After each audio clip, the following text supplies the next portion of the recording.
Punjabi Hari.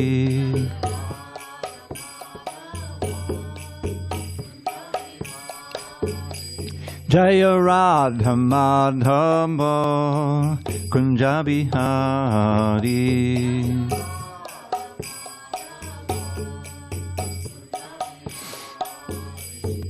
Gopi Janavallabha Girivaradhari.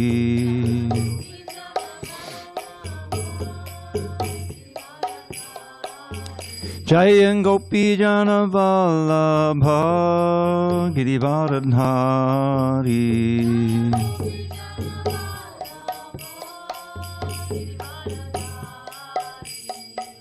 Yashodanandana Bhajana Ranjana. Yashodanandana Bhajana Ranjana. Yamunatiravanachari. Yamunatiravanachari.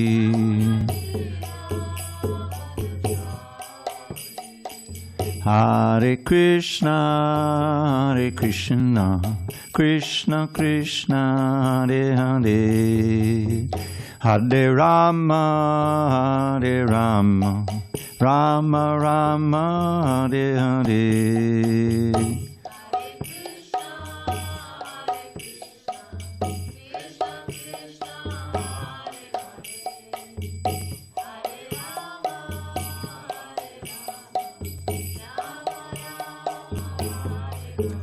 Hare Krishna, Hare Krishna, Krishna Krishna, Hare Hare, Hare Rama, Hare Rama, Rama Rama, Hare Hare.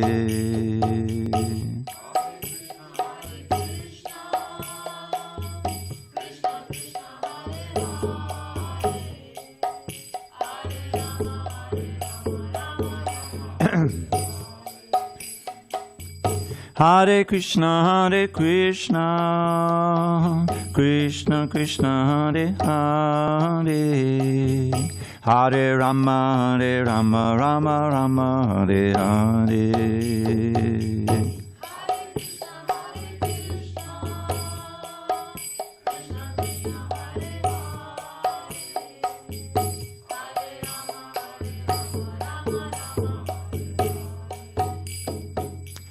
Jaya Radha Madhava Kunjabi Hari.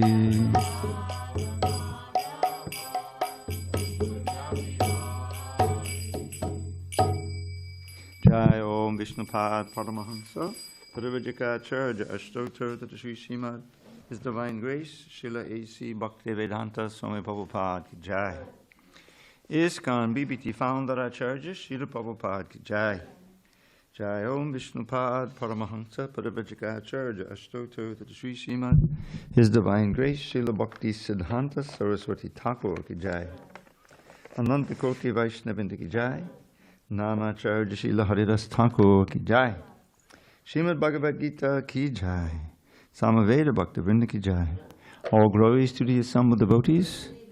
All glories to the assembled devotees. All glories to the assembled devotees. All glories to Shri Guru and Gauranga. Okay.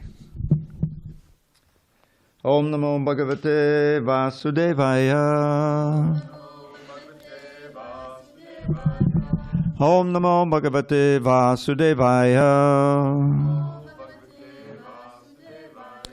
Om Namo Bhagavate Vasudevaya.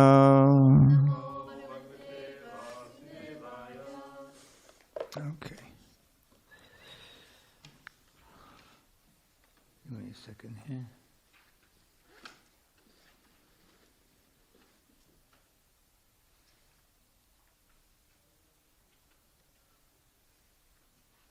On this 12th day of May, 2025 in San Diego, we're reading from Srimad Bhagavad Gita as it is, translation and commentary by His Divine Grace A.C. Bhaktivedanta Swami Prabhupada.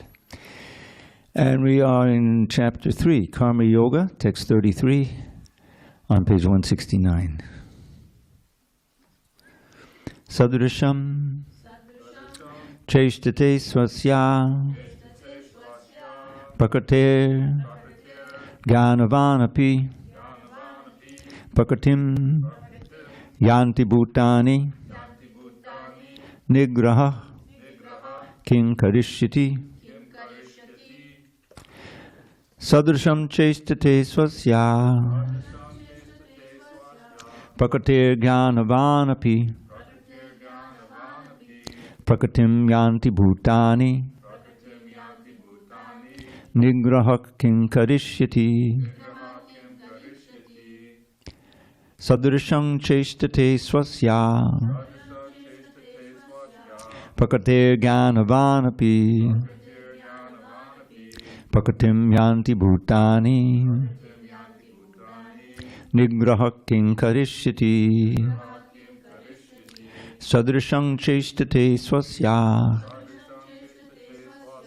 Prakatir Gyanavanapi Prakatim Yanti Bhutani Nigrahak King Karishyati.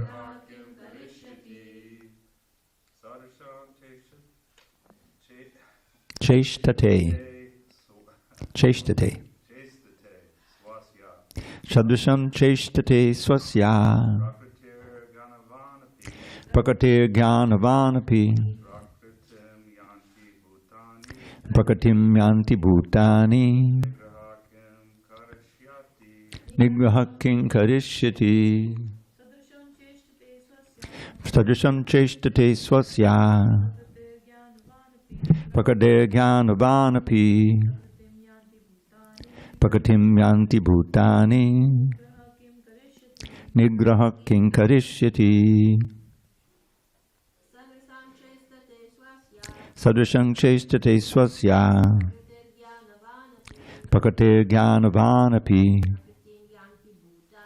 Prakatim Yanti Bhutani Nigrahak King Karishyati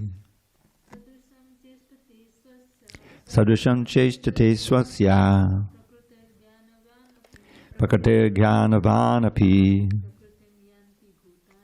Prakatim Yanti Bhutani Nigrahak King Karishyati. Anyone online? Guess not. Sadrisham accordingly Cheshtate tries Swasyaha by his own Prakatehi modes of nature Gyanavan learned, Api, although Prakatim nature, Yanti undergo Bhutani, all living entities, Nigraha, repression, Kim, what Karishyati can do. Okay, translation. Even a man of knowledge acts according to his own nature, for everyone follows the nature he has acquired from the three modes. What can repression accomplish? Purport. Unless one is situated on the transcendental platform of Krishna consciousness, he cannot get free from the influence of the modes of material nature, as it is confirmed by the Lord in the 7th chapter, 7.14. Therefore, even for the most highly educated person on the mundane plane, it is impossible to get out of the entanglement of Maya simply by theoretical knowledge or by separating the soul from the body. There are many so-called spiritualists who outwardly pose as advanced in the science, but inwardly or privately are completely under particular modes of nature which they are unable to surpass. Academically, one may be very learned, but because of his long association with material nature, he is in bondage.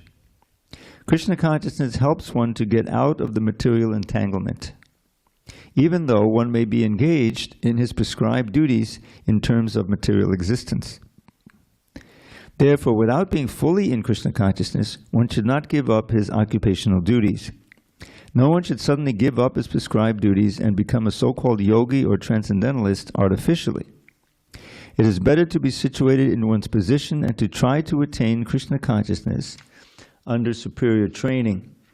Thus one may be freed from the clutches of Krishna's Maya. Om Jnana Timirandasya Jnanandana Shalakaya Chakshu Unmilitam Mena Tasmai Shri Gurave Namaha. I was born in the darkest of ignorance, but my spiritual master Srila Prabhupada opened my eyes with the torchlight of knowledge. I offer my humble obeisance unto him and all members of Sri Parampara. Page 169. So,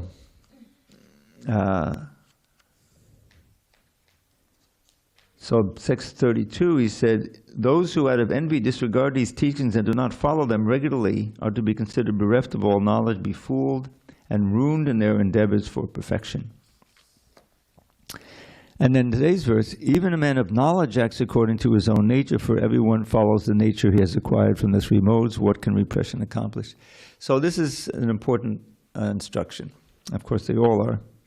But Krishna is talking about, this is karma yoga, how one can act in this world without deepening one's entanglement in the world. Just to act ordinarily according to the exigencies of making money and maybe enjoying yourself here a little bit there and so forth. In other words, ordinary life means, especially in the Kali Yuga, means you're going to stay entangled in the modes of material nature, and that means that you'll be controlled by them. There was a famous painting, I don't know if you've ever seen it, where there's I think a boss and there's a worker and he's shoveling coal, and above is three ladies, and they represent the three modes of nature, and some of the strings are attached to the boss, and some of the strings are attached, and they're like puppets, they're under control. So this understanding that just ordinary life, conditioned life, means to be controlled by higher powers. And nature is certainly a higher power, what to speak of Krishna. And as Prabhupada referred to this famous verse in the 7th chapter, Daivi Yesha Gunamayi Mamamaya Duratyaya. So the first two lines defines the material condition. This energy is mind, it's divine, therefore it's called Daivi, this material energy. It may not look divine, but it's divine in the sense that it's all connected to Krishna. And it's composed, well, as we'll learn in detail in the 14th chapter, the modes of nature are acting in everything. There's buildings in the mode, there's eating in different modes, there's music in different modes, everything is modes. And as we learn there, they have a certain effect on one. And if one is in the mode of ignorance, then it's like, oh, do I have to go to work? Can I just turn over and go to sleep? Oh, the painting is there. Okay, so you see it. So procrastination, laziness, the sense of defeat, mode of nature. It's not, the modes of ignorance, very, very bad. And then there's a mode of passion where you're fired up to enjoy.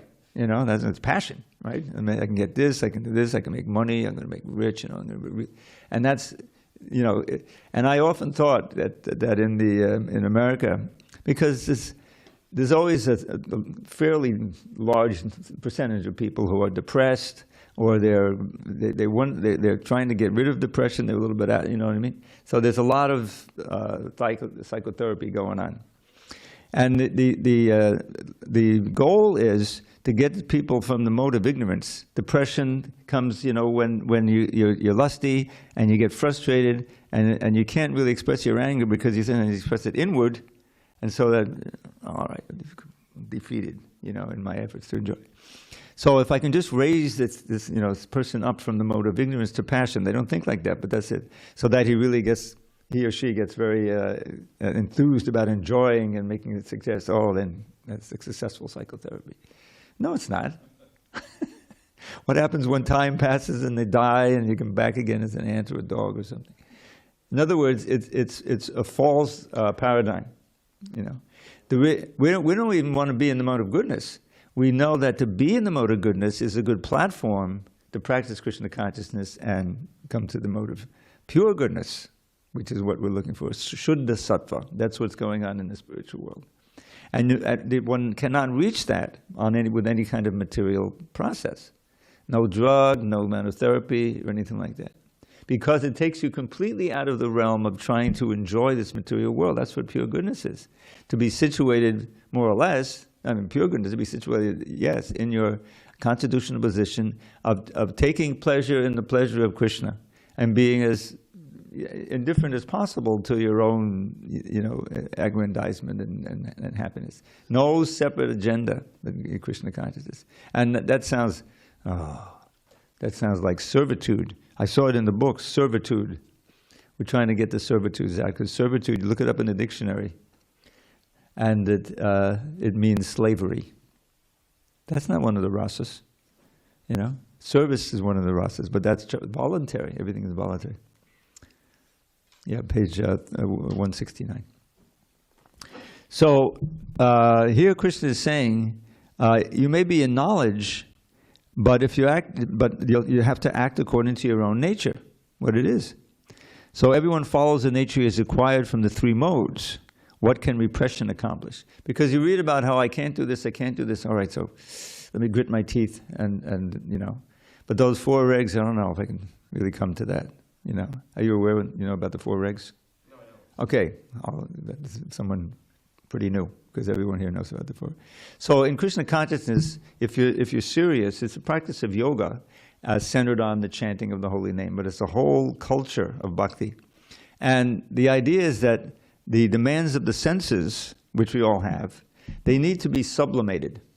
So that, yes, we're going to hear things and see things and do all these things, but we're going to do it in a way that establishes and deepens our connection to Krishna. Just like behind these curtains, there's these beautiful forms of the Lord. We have these deity forms, And so at the end of the class, we'll have a nice kirtan when the curtains will open. We'll see them. So we're seeing, and they're beautiful, and but because they're forms of Krishna, that helps us to be Krishna conscious. And that helps us to rise above the demands of what we call the modes of nature. I was just an example before you came in. We'll learn in detail in chapter 14. The mode of goodness. That's a material mode, and there are people in modes of goodness. That means they're peaceful. They may naturally be vegetarians. They're philosophical. They may listen to music, but it's probably classical music. You understand? The mode of goodness. Mode of passion is getting ahead, making money, enjoying. I always think of I read about them some time ago. The graduates, guys who graduate from MIT. A lot of them aspire to go to Wall Street and become quants. Does anyone know what a quant is? You know what a quant is? Yeah, in the stock market, right? You're really good at the computer and manipulating like that. Because then what? Derivatives, yes, causes the 2008 disaster, the derivatives. So in other words, how I can manipulate, the computers and things and everything, make a ton of money, and then I can maybe afford to rent a place, in Manhattan, and go on from there, So that's the mode of passion and purity and joy. Mode of ignorance, just beaten down by the material, not really wanting to go to work, turning over, letting the place where you live get dirty, laziness. This is the mode of ignorance. And each one of us may be more or less in that one of the other modes in the material world. We may say, I got to get out of this. I got to really get myself together and go to work. Get more in the mode of passion. But you don't say it that way. So in Krishna consciousness, we're trying to rise above all of those modes and be in what we call the mode of pure goodness, Suddha Sattva, in which we're not controlled by our gross material desires or subtle material desires. We're rather following the discipline of acting in such a way, and it's very joyfully performed. This is explained in the 9th chapter. Like this mantra, as you probably know, we don't just chant the mantra on bees, but we also dance and chant. We have festivals. We went down to the beach a couple of days ago. I'll be honest with you. I've lived here for 36 years almost. And I've been down to the beach, but I've never been on the beach right next to the water, especially I don't go, I just don't go. I think in my last life, I must have died from drowning. Because it's kind of a joke. I was raised on Long Island, 10 minutes from the beach. On Sundays, my father would take us all to the beach. But I never really liked going in. I would just wade in a little bit and come out. I was a little skinny little kid, and it was too cold, So then, but I would make castles in the sand, and play like that, Then we had some pools I would go into. So then, eventually I grew up, And I joined the temple. The temple wasn't actually on the beach; it was in Brooklyn, but the ocean wasn't part of the whole scene, you know. And then from there, I went to L.A., you know, Venice Beach, you know, and everything. I'm still on the beach, but I don't like to go in the water. So it's kind of, and from there I went to Atlanta, to Philadelphia, then down to Miami for 6 years, literally on the beach. I lived in that former hotel we had bought. It was a temple, and I could see the cruise ships going up this way and then back down this way, you know, for 6 years. I must say I did go in about 4 or 5 times into the ocean after my exercises, you know, like that. So somehow I'm averse to the ocean, but Krishna's always putting me right near the ocean. Okay, but the other day we went down with dancing. I'm leading, you know, chanting. And you ever try to dance in the sand? Not easy. And somehow for a whole hour I did that. I don't know where the energy. I was exhausted after that. But anyway, but it was a lot of effort. But it wasn't entangling. It was liberating, because we're chanting this transcendental sound, Mahamantra, and dancing, and so many people were, you know, in their bathing suits and everything, responding, you know, so it was very joyful. So what is that? You know, what kind of pleasure is that? I mean, you're chanting the same sound again and again and again. You know, it's not like we chant anything else. Maybe Panchatattva mantra. But because it's spiritual, it's ever fresh. You know, you can chant on the beads like for all day. I remember I went to a couple of these japa retreats in the early aughts. One up here in Joshua Tree. And devotees came from all over the country, because Satyananda Swami was there, Giriraj Swami came, and there were others. And it's a whole week of just hearing about the glories of the holy name, chanting together, and there was a 64-round day. If you ever tried it. So I remember chanting. And after some time, you know, it doesn't get stale. That's the amazing thing. The holy name is ever fresh, just like Krishna is ever fresh.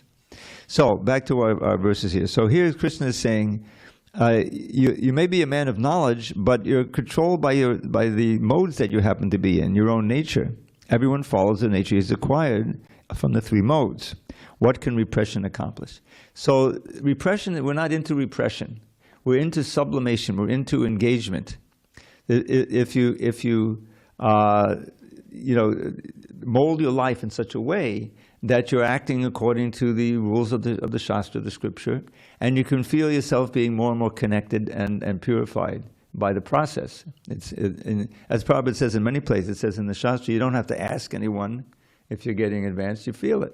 There's a beautiful verse I just recalled from the other day, 11th canto. Bhakti padeshano bhavo virakti anyat chaisha chika eka kala. Papadyamanasya tashtuksu tushti pushti chadapayo nugasam. He compares bhakti, the progress in bhakti, with sitting down. It's perfect for Nishringa appearance day because it's the evening. Sitting down after a full fast day, which is rare, full fast, and for a wonderful feast of prasadam. So then what happens? So you're hungry, then you start honoring the prasadam, eating the prasadam, and you taste it. Everything tastes very nicely. There's the pleasure there. Plus you're getting full, and you're being nourishing the body, and you're becoming gradually detached from the food. After a while, you can't eat anymore, you see? So your hunger is going. You see, the hunger for material pleasure is going. You're experiencing spiritual pleasure, tushti, pushti, and you're being nourished, pushti. And so that's compared to bhakti. Bhakti para isha anubhava. So the para isha anubhava means by bhakti, sincere bhakti, you get a more and more direct experience of, a visceral experience of the presence of Krishna in your life. Virakti, and natural detachment comes. Virakti. Detached from what? Other things. Bhakti, padesham, virakti, anyatra, chaisha, ekakala. These things happen practically simultaneously. Along with your increasing taste for Krishna conscious activity and pleasure, you're becoming detached from matter. I pointed out the other day an experience. You haven't heard this one for sure. I was around. I'm a little older than I may look. I remember when McDonald's actually came, into being, the early '60s, and I was high school kid, we had a bowling league and we would go to a bowling alley, and it turned out that McDonald's was right near the bowling alley. So now, in addition to our bowling, Saturday night, we would also go to McDonald's and have a cheeseburger and fries. That was my famous one. Oh boy, Krishna, forgive me. But ironically, I've been in an apartment near her because I work for the publishing arm of the ISKCON, BBT. And they sponsor a office, apartment, so I can peacefully do my work. And right across from there is McDonald's. But I wouldn't dream of ever, literally, there's absolutely that desire for the cheeseburger and fries is fried. I mean, it's gone. And it's kind of, I'm sorry for the people who go in there. There's nothing wrong. I'm just getting my breakfast. What's the matter with you? Yeah, but that burger that used to be the muscles of an animal, a cow, which was slaughtered and terrified for you, and the karma is there. There's karma. So vegetarianism. I was a vegetarian way before I was introduced to Krishna consciousness, and it makes sense as a health thing, as an ethical thing, as for the environment, right? In every sense, it's good. Plus, it's one of the 4 regular principles. So anyway, what can repression? Repression can't accomplish. You have to feel the higher taste, and then you can easily give up the lower taste. As we learned in the 2nd chapter, Vishayavani vartante niraharasya dehinak rasavarjan masupyasya param jishtana vartate. By giving up vishaya, the sense gratification, that's good, but the taste remains if you don't have the higher taste, you see. You still, it's like, there's some really big churches up here on Cass Avenue. They've been here, they're as old as I am. One of them has a date on it, 1948 established. That's why they have so much land they could buy a home. So there's a Catholic church, St. Bridget's, and there's a Lutheran church, Christ Lutheran Church, 2 big churches up there. And one of them, I forget which one, but I'm not going to tell the whole story. But I went up there. Is it AAA up there? AAA? Double A. Alcoholics Anonymous. They meet up there. I had no idea. But one devotee was having that problem. He's a young kid, and I won't go into the whole story. And his father sent him here because he knew me from there, so he could get some association. So he found that up there, and he was going up there. And he was speaking, he was sharing his Krishna consciousness. And one fellow was interested, and he came down. And he came down here. He had been a cocaine addict, maybe in addition to an alcoholic. So he was intelligent. He liked my classes, but he couldn't sit still. He would sit, and then by now it would be too late. He'd have to get up and walk around. He was too restless to have so much cocaine. It was. So he asked me to come up and speak one time.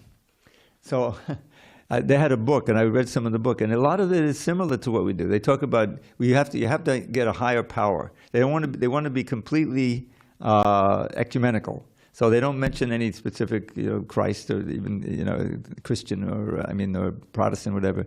Just that higher power. And for most people, of course, it's God, and what they know, And association. That's what the whole AA is that you bring together of others who are trying the same thing, and you get strength from them. And so I saw, there's a parallel. There's a parallel to Krishna consciousness. You can't do it alone. You need to be with an association, Sangha, Sadhu Sangha. That's why Prabhupada established these classes. And the International Society for Krishna Consciousness. So I gave a little talk, and I drew some of the parallels here. I forget what I did. It's supposedly when everyone else was giving a talk, and it says, my name is John, and I'm an alcoholic. But you say, I have the medallion. I've been clean for 6 months, like that. So when did I ever drink alcohol? Not much. When I turned 18, everyone would go and have some beer. But Krishna, he was so kind to me. I would get sick all the time. I couldn't, I can't hold my liquor. Yeah, look at you, So, I gave the talk, but I was thinking, do I really need to say, my name is Tom, and I'm an alcoholic, and I've been free for 45 years? No, I didn't do that. I just gave. But I did draw some of the parallels. Is that, yes, by taking shelter of the higher power, you can do things that you can't do on your own. And especially if you're doing bhakti, which is what the Lord wants you to do. He wants you to return to your natural position as His servant, and be on the platform of enjoyment, real enjoyment. It doesn't end. Can you imagine? The happiness, it doesn't end. We all know, sense gratification, it can be very attractive, but it comes to an end, In the kids, oh, Mom, I want to keep playing. No, you have to go to school. Come on, It comes to an end. So that's one of the things that, and therefore, it leads to my quoting of my favorite verse. Yehi sangsparjaja boga dukkha yonaya evate adyantavanta konteya nateshu ramate buddha. Buddha means the intelligent. So he's saying there that the intelligent person don't take part, don't participate in those pleasures that are due to the contact of the senses with their sense objects, which are mostly the only kind of pleasure we know in material life. Why, O son of Kunti, O Arjuna? Such pleasures are the sources of all misery, and they have a beginning and an end, and so the wise do not take part in them.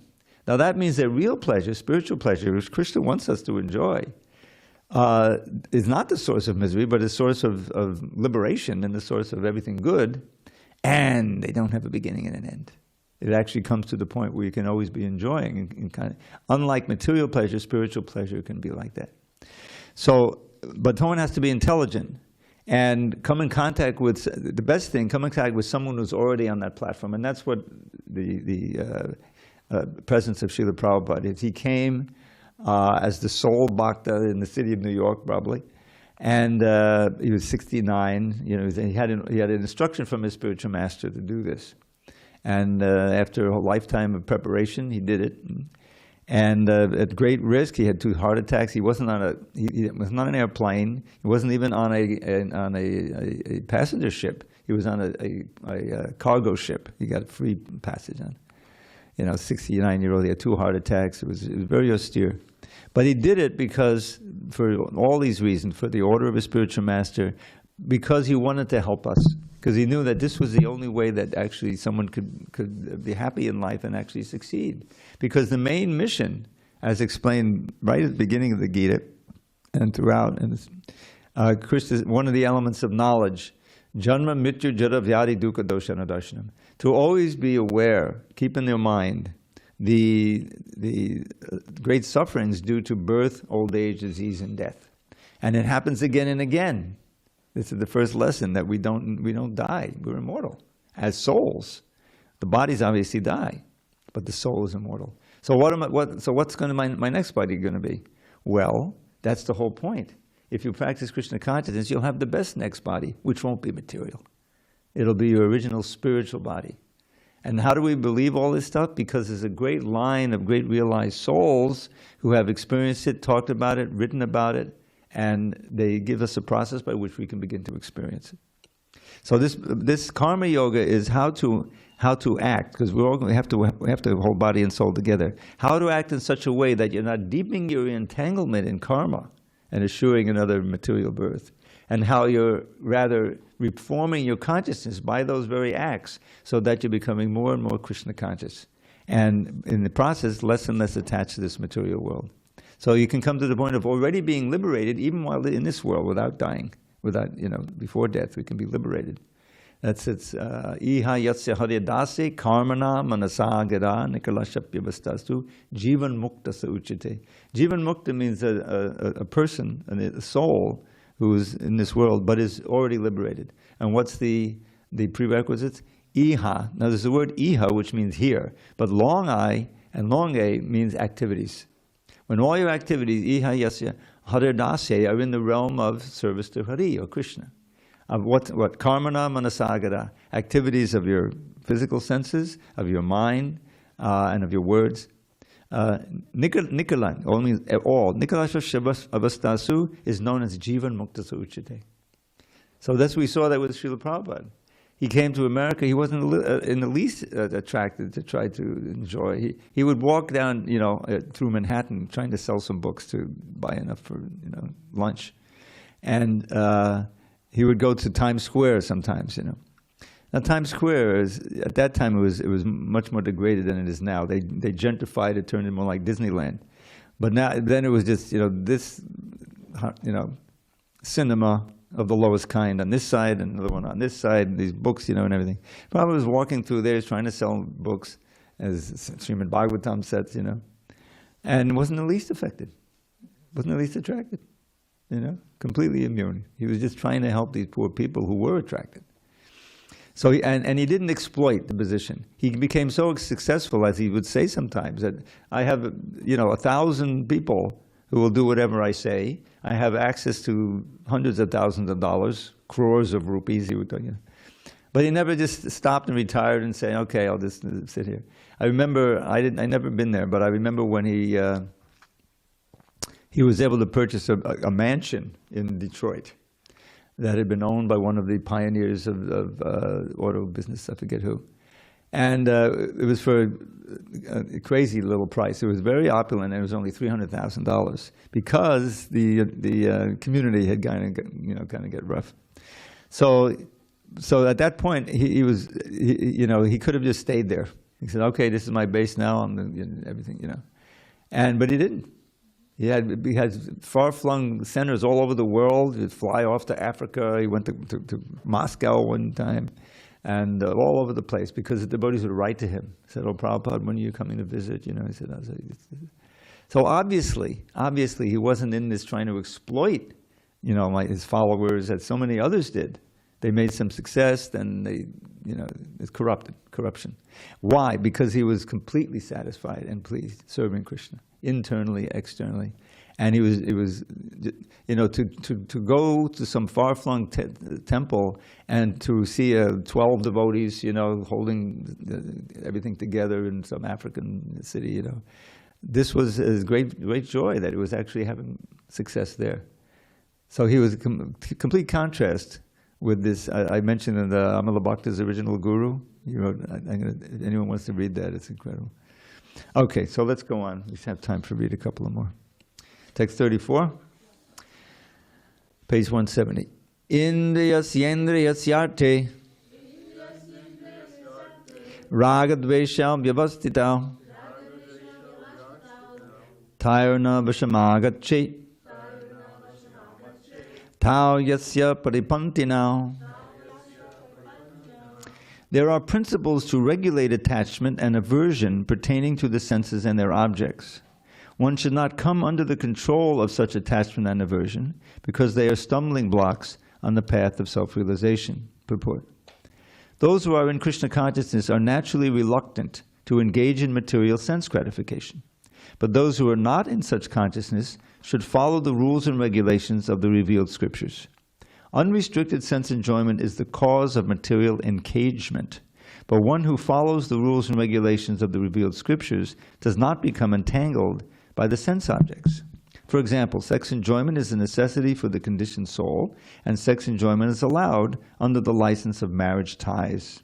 According to scriptural injunctions, one is forbidden to engage in sex relationships with any women other than one's wife.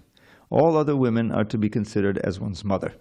But in spite of such injunctions, a man is still inclined to have sex relationships with other women. These propensities are to be curbed.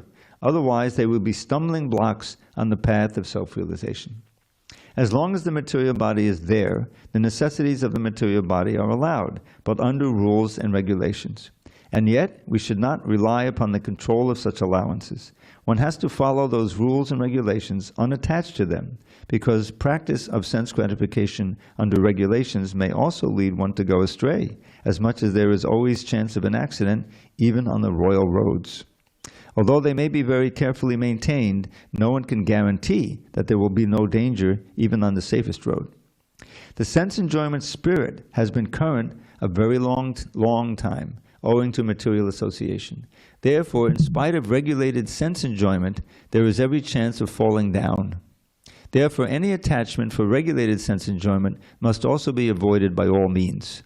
But attachment to Krishna consciousness, or acting always in the loving service of Krishna, detaches one from all kinds of sensory activities. Therefore, no one should try to be detached from Krishna consciousness at any stage of life. The whole purpose of detachment from all kinds of sense enjoyment is ultimately to become situated on the platform of Krishna consciousness. Now I'm going to spend a few minutes now just describing how I found such a wonderful way of enjoying in Krishna consciousness in a totally bona fide way. And that is through the memorization of nectar shlokas.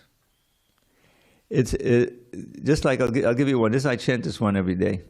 This is one I discovered in the Govinda Lilamrita. And I've shared it before, but I think it's been a while.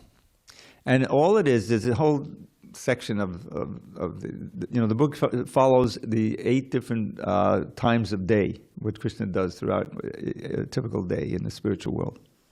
So at a certain point, he's coming back from the forest with the cows and all the boys, And of course, it's a great festival for the gopis and Mother Yashoda when they see Krishna coming, That's it. They're up on the top of the house. They have a little protective thing so they can all go up there and see. Is that?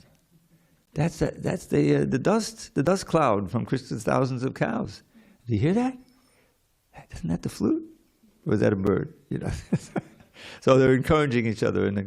So this is just a meditation, this one verse describing a little of Krishna, how Krishna is coming from the forest. So you've heard it before, but I don't know if you... Denu vrindam, and Sanskrit is such a perfect language, it's such an intrinsically musical language. Denu vrindam anamandamayantam, venu gitam amatam visvajantam, renu rushetatalalakabantam, kenu viksasamayor namudantam. Now I try my hand at poetry, they'll tell you, And it's not so easy to but this was written by a poet, and he had given the epithet, he wasn't born with it, of Kavi Raj, means the king of poets. So you can hear it, you don't even have to understand it. The beginning and the end of each line rhyme. It's hard enough to make the end of the line rhyme. Anyway, so the meaning of it is this: Denu vrindam anumandamayantam. Many of you know the word Denu means cow, right? Vrindam means group, like Vrindavan. Denu vrindam anumandam ayantam. Anu means he's following leisurely ayantam, the cows. Ayantam means walking leisurely as he's behind the cows. And what is he doing? What does he always do? Play the flute. Venu gitam. So you have Renu, you have Denu, then you have Venu. Venu gitam amatam visvajantam. And as he's walking, he's playing this flute and he's creating this nectarian song. Venu gitam, that song. Venu gitam amritam visvajantam. Visvajantam means to create, like sarga, and amritam is this nectar. And then the other next thing is Renu. Renu is dust, the dust from the calf. Very auspicious dust. The sacred dust of Vrindavan becomes even more sacred. So it's powdering his whole hair. Powdering his hair, beautiful curly blackish hair. Renu rushita chalalaka bantam. Chalalaka means that it's swaying as he's walking. Alaka is the hair. Alaka bantam. And then the last line says, Ke nu. So you have Venu, Denu, Venu, Renu, and Kenu. Ke is 2 words. Nu is a word in Sanskrit. It means, oh, really? Like whatever, I forget. But so Ke nu viksha samayur namadandam. Viksha is to see. Samayur means to enter into. Mood is a word that means joy or bliss. Antam, ultimate. Mood antam. Who seeing this scene would not experience the highest joy? So the whole verse is like this. I'll give you the translation again, if you can remember some of the words. Denu vrindam anamandamayantam, venu gitam amatam visujantam, renu rushitatalalakabantam, kenu viksha samayor namudantam. So that verse, it says, who seeing the scene? Well, by chanting it and meditating on the meaning, you can see the scene. Isn't it? Isn't that what reading a novel is all about? It's so good at describing that you see that you actually experience. What to speak of this? And that's just one verse in the whole Lilamrita. So there's a whole wealth of this poetry. I know it's a little much to expect that you might learn it, but it's worth the trouble to even just get a few down. After all, the Bhagavatam begins, text 3 of the whole book, Nigamakalpatado, it's a nectar verse. The first verses are really serious, heavy-duty verses. The first one is, what's it all about? Krishna created everything. He gave the knowledge to Brahma. I meditate on the Lord. And the second verse is, hey, in this Bhagavatam, we're kicking out all these false dharmas, cheating dharmas. And uproots the threefold miseries, just by Vyasadeva. Very, important. Then by the third verse now, here's the mood of the Bhagavatam.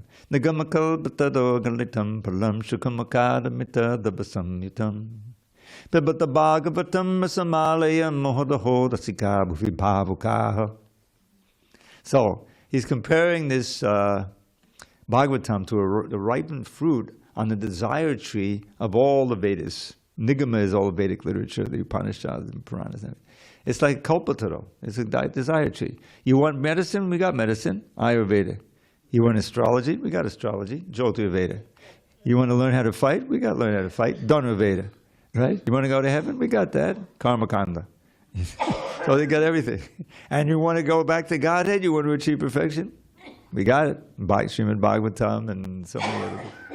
So they're saying, this Srimad Bhagavatam is like the ripened fruit on the desire tree of the Vedas. That's the essential knowledge, the whole thing. Galitam Balam, Prabhupada's immortal synonym. Don't neglect the synonyms. Galitam, semi-soft and easily swallowable.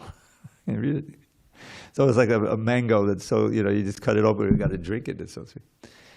Nigama Kalpata Galitam Palam, Shukamokad, and it's been touched by Shukadev, the parrot, so it's even sweeter. It's his poetic ability. Shukamokad Amrita is just nectar. Drava Samyutam, and it's flowing, So he said, but the Bhagavatam, drink it. Drink this Bhagavatam. Who's he addressing there? Pibata Bhagavatam Rasamalayam.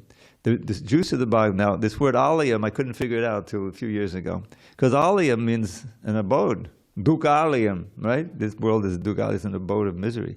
But no, it's layam. Layam is a word that can mean dissolution, or in this context, liberation. So up to and including, when you get liberated, keep drinking it. Don't stop drinking it ever. But the Bhagavatam rasam, drink this nectar of the Bhagavatam up to and after liberation. Alayam. But the Bhagavatam rasamaliyam muhuraho, again and again. Oh, rasikas, those who know how to taste the rasa of bhakti ras. But Bhagavatam rasamal muhuraho rasika bhuvi bhavuka. You who are the leaders of on the earth, the most intelligent person on earth. So what an important verse. And that meter is used again and again. This is Vadana Deepti Vadudiya. You hear the same meter. Vadana Deepti Vadudiya Kamodadama Dodamodosmita Nakatitudidiyam Hadinekshana Chanayati Chanadama Kamaradim. So it's Krishna praising Radharani. Vadana Deepti Vidute Vadudiya. The brilliant beauty of your face, puts to shame the beauty of the full rising moon. Vidu is a moon, Udaya means rising. Vadana Deepti Vidute Vidudaya, Kumada Dhamma Dodama Dodasmata. And your garland of kumada flowers is emitting this heart-stopping fragrance. Dura modurasmita, and your smile is very sweet. Modurasmita. Vadana deepti kumada dama dodama dodasmita nakatito dudiyam hadinekshana.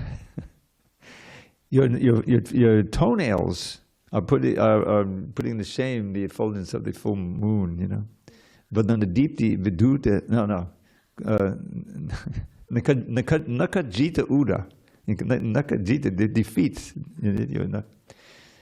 nakaditodidiyam hadinekshana, and you have beautiful glow eyes. Hadinekshana, chantayati chanadama kamaradim. And chunayati means, we know what trinada pisunichena. Chunayati, to make as insignificant as a blade of grass. What? Chanada mukamaradim. So chanada is the evening time, said to be the most beautiful time of day. We don't understand it now. Just when the sun is setting, the moon's coming up. So that's chanada mukamaradim. So the sweet beauty of your face is making the attractiveness of that evening hour as insignificant as a blade of grass. So this is if you can just, I can teach you, so you get it, and you can get it down. You start out with the easiest one. Maduram madudam papadasya vibho maduram madurang vadanam maduram madugandi madusmitameta dho maduram maduram maduram maduram. Now this one has a poem to it. Sweet, sweet is my dear Lord's form, sweet is still his face so fair, but his honey-scented gentle smile is sweet beyond compare. So that's how you can enjoy in Krishna consciousness. You can chant these verses, share them with your friends, chant Hare Krishna, take prasadam, rest a little bit, and go on the beach and do some Hare. No, I'm scared. But there's a real ocean of them, and now that there's finally an upgrade in the database, I sent them a whole file called DravX, where I had the Rupa Goswami Stavamala in there, Raghunath Dasa Stavabali, the Pajavali. It's all in that database file. So you just upgrade to the 2025 database, and there's probably not the only one. I sent them an info file with all of that. So you have to access that, but there's others that I are also available. So there's a lot of new stuff in there, and you can just chant your way back to Godhead. Okay, any final questions? Otherwise, I'm going to lay some more poems on you. More poems. The rest of you have abstained, so she voted. So therefore, you'll have to live with that. So, all right. So here's. The song, again from Govinda Lilamrita. This is a prayer. The parrots play a very prominent role. The female parrot, the male parrot. So the male parrot is glorifying Krishna and praying that he have service to his lotus feet, and the female parrot is praising Radharani.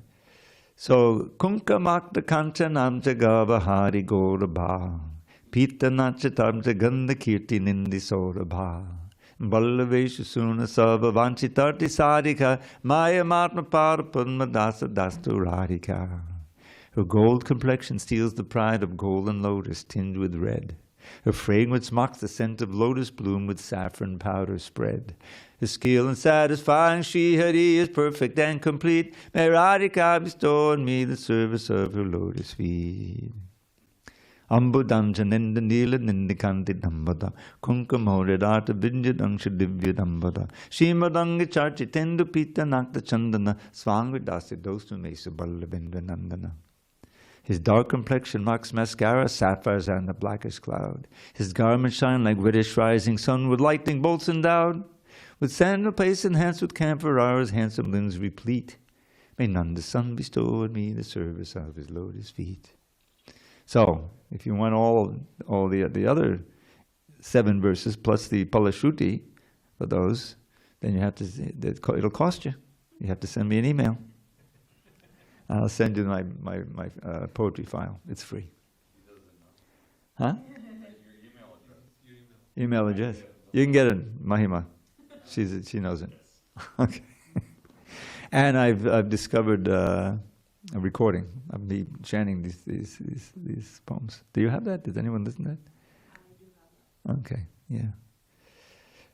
Okay. It's time to adjourn. Well, it's still a little early. One more poem. All right, heavy duty poem. This is a serious. Deheshcha mangsurudi de mibatam cha jasva, jaya sutari cha satama matam vimuncha, pushani samanchakadidham chanabhangatistam, vairagya raga rasiko bhava bhakti nishtam. You know this one? Okay. Don't love the body, just a bag of flesh and blood and bone. Give up your sense of ownership for wife and kids and home. At every moment, see that this world totters on destruction. Become detached and learn to love the Lord without obstruction. And it has this immortal phrase, vairagya raga. Become attached to detachment. It's wonderful. Vairagya raga. How? Rasika bhava, by becoming a rasika. By learning how to taste the chanting of the Hare Krishna mantra and all these shlokas in the service and everything.